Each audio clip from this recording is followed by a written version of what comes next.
I told you all yesterday that I know the MTG has been making too many appearances on this show, but then we were hit with another unpass-upable interview moment from Marjorie Taylor Greene where it ends so poorly that before they've even cut away from her, she's yanking her mic off, super upset. At one point, shouts to her staff about how the person interviewing her must be paid by the Democrats. Very quickly spiraling out of control, so we need to talk about it. Here we go, starting with this. It's an Australian outlet, ABC News In Depth. ABC is an Australian public broadcast service. So with that being said, here we go. And that's what the American people care about. And that's what's important to us. Don't speak for us to Australia, Marjorie.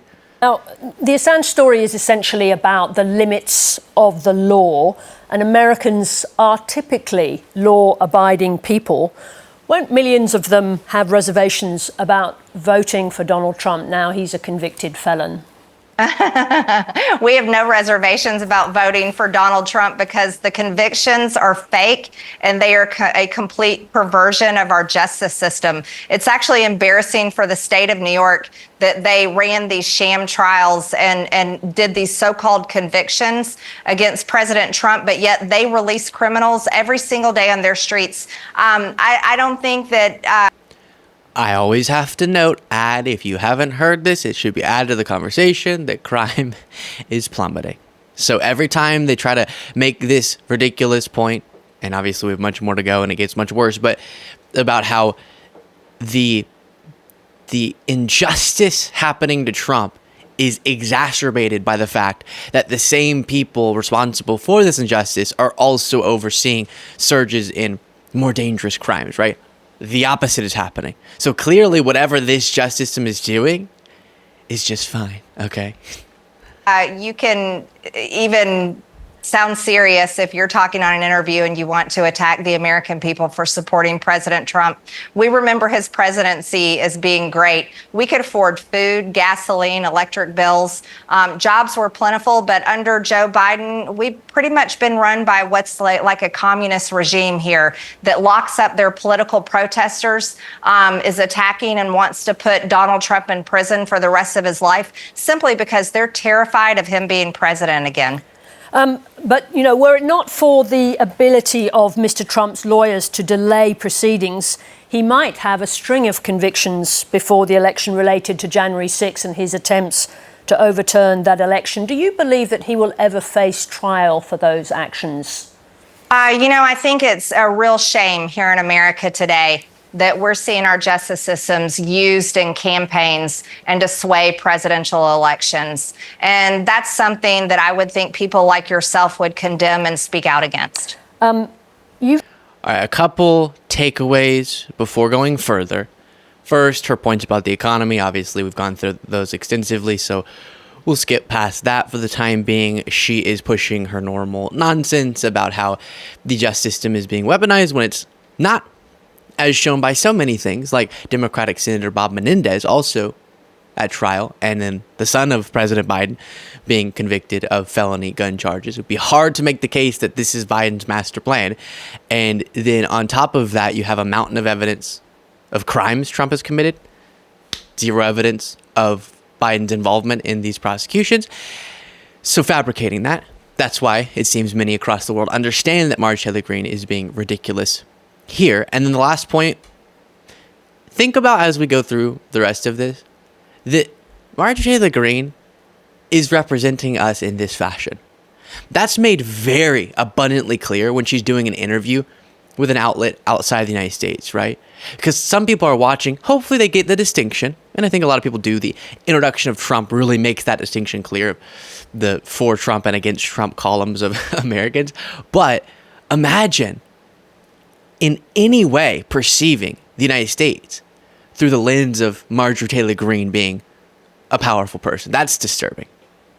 You've never accepted the results of the 2020 presidential election. Indeed, you've lionized people for the attack Sarah, on the aren't we Capitol. talking about Julian Assange? Well, Sarah, are you even a serious interviewer? I thought we're talking about Julian Assange here today. We are. That's what you were asking me to come on your Australian news show. I don't usually do interviews like this because people like you can't be taken seriously. Let me just put this to you, because you use the term truth as the reason why you have been so supportive of Julian Assange. So I want to go to one of the most dominant issues of truth in the American landscape. So, as I just said, you've lionized. Coming from an Australian here, this is the dominant issue of truth. Okay, let's hear it, Sarah. So you've lionized people imprisoned for their role in attacking the Capitol on January the 6th, including visiting them in prison. This is my question. What will Donald Trump's MAGA supporters do if he loses the election? So what does this have to do with Julian Assange again, Sarah? I think that was the purpose of our interview. Let me tell you something that you don't quite understand. In 2020, America watched riot day in and day out with BLM riots that caused over $2 billion in our communities and cities across the country. Sarah, what the Australian people know that probably... Marjorie, you were asking what Julian Assange has to do with the question the interviewer was asking. What does this have to do with the question she asked you? Because she is the interviewer. She has the question presenting power. Probably don't like your show very much, but they do understand the truth, is that in America today, we have a two-tier justice system. And the Justice Department, the DOJ, targets their political enemies. And President Trump is the very top of that. And people that protested the election on January 6th are also the target of it. And what you probably don't tell your viewers is that many of these people that are being arrested and put in jail simply walked into the Capitol building through open doors and videoed and took pictures of the inside of the Capitol, and then they walked out through doors. And that's, I'm sure, not the images that you show on your network in Australia, but it's a shame because that's what the media has done. The people with severe sentences that she pretends like are hostages are people who were violent, who were dangerous. Many assaulted police officers, and this blurring of the lines between that and someone who just sort of was on the premises or something is very dishonest. Twisted and lied. That's why we applaud Julian Assange, because he didn't twist and lie and tried to pervert the truth. He told the truth, and we appreciate him for that. And if it doesn't go your way, if Biden wins, will you accept the result? Again, what does this have to do with Julian Assange? Seriously, it's the really, natural that's what we're extension of the supposed to question be about talking. truth. And why would I? What network is this? What is this? ABC in Australia? Is she getting any marching orders from the Democrat Party? I mean, is this what you decided to come up with today? You're a prominent figure in US politics. The first debate is tomorrow. The result of the election is on the minds not just of Americans but of the whole world. So it's a natural point of curiosity. But I understand that we've reached the end of the questions that you want to answer. Thank you for talking to us about Julian Assange and for joining the program. Thank you. Good night. And then every person, especially someone who's done as many interviews as Marjorie Taylor Greene has, knows you have to wait a second. We've had people, without naming names, who are sort of new to being in interviews and very quickly, after the last sentence, just start being done with the interview. But someone who's been at all media trained knows you sort of have to wait a second. She knows that. She wanted to send a message that she's upset by yanking her microphone off like that, when it was obviously still on camera because she had just finished her last statement. That is so petty, so bad in what it represents about the United States. But luckily, I don't think the things that make this country incredible, I don't think those align with Marjorie Taylor Greene, and will hopefully make her eventually politically irrelevant. But imagine that. Imagine being so upset by an interviewer asking what is the most consequential question. If Biden wins again, will you try to do what you did last time? Which led to, yes, the schemes that have been deemed to be illegal to prevent Biden from coming into office. But then specifically what was asked by that interviewer is, are we going to see from the supporters a January 6th like event once again. And Marjorie Taylor Greene gets so fed up.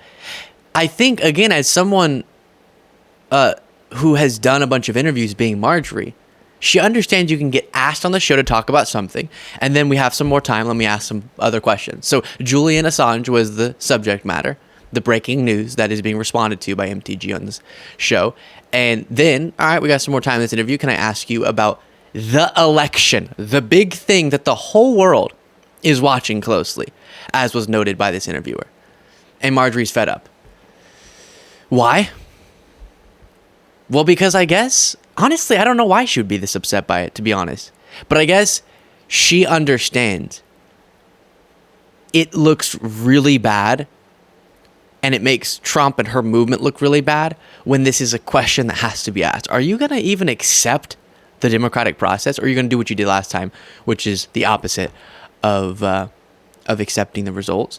And I do think that I'll just reiterate that it's a crying shame that any people across the world would see Marjorie Taylor Greene and hear her described as a prominent American politician and think, okay, I'm sure, as is the case in every country, not everyone likes this prominent American politician, but enough like her to put her into office, to make an interview like this justified. And then she's spinning out talking about the two-tier justice system that's going after Trump, and not being willing to just clearly say, oh, if Biden wins, we'll accept it. Because we're normal, democratic people. And that is a shame. And that's yet another example, for the sake of our democracy, our country, and also really the stability of the rest of the world, we have to make sure we work really hard to protect our democracy. Because as has been noted by so many people worldwide, there's a lot of fear for them too, that we could have a global destabilization if Trump were to get into power once again. And you see why that fear is justified, I guess, is what I'm trying to say. Let me know what you thought of that in the comments. If you want to watch the interviews I did with Trump supporters in Racine, Wisconsin, you can do so by clicking right there. And if you want to get the extra episode of the show daily, you can do so by clicking the join button below.